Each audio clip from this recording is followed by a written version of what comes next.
ነገሮች ነው እንደምትወድ እንደምታፈቅር ያደረገች በዚህ ልክ እንደዚህ እንድታወራ አልፈቅድልሽም። ከዚህ በኋላ አሁን ሁሉንም ነገር በደንብ ነገራት። ትናንትና የሚያወራኝን ነገር በደንብ አድርገህ ነገራት።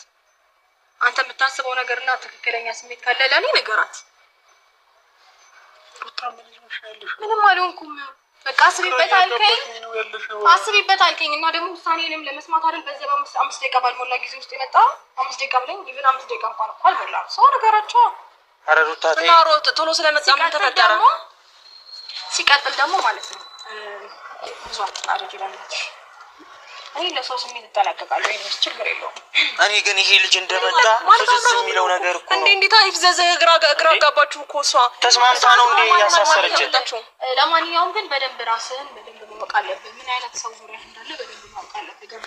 ነገሮችን ለማስተካከል እንኳን ፈቃደኛ ስትሆንና ፍላጎት ሲኖር ምን አይነት ሰዎች እና ምን አይነት ነገር ሊፈጠር እንደሚችል ይሁን ለፍተክ እያየህ ነው። እልህ ውስጥ ገብተሽ ሌላ ነገር እያስገባሽ ነው ይሄ ልጅ ማለት ነው። ምንም እልህ ውስጥ አልገባም። ምንድነው የምትፈዘው? አንተ ልጅ እንዴት አይብዘዛ ቢላ አብርሃም ምን ሆነ ነው?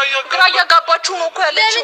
ተስማምታ ያሳሰረች እኮ ተስማምታላት ያሳሰረች ነው የምትመስለው። አንድ መናሳይ ወይ ልጁን እንደማትፈልጊ ወይ እንደማትፈልጊ አሁን እኮ በዚህ ልክ አንቺ ለምን እንደዚህ ደነገጥሽ? ለኔ መልስ ለመስጠት ለኔ መልስ እንዲሆንሽ ነው አይደል? እሱ ለምን ደነገጥሽ? አልገባኝም። አንቺ መርበት ነው ነው ያልገባኝ። ለምን ታስመስያለሽ? ልጁ ላይ ጋር ሰላም ሆናችን በዚህ ልክ አንቺ ያበሳጭሻል ማለት ነው። ሰላም ሆናችሁ እርግጠኛ ነሽ? እንደዚህ ነው ሰላም ሆን እንደዚህ ልጁን እያስደነገጠ እሱ አይደለም እሷ እንደፈለገች መሆን ትችላለች።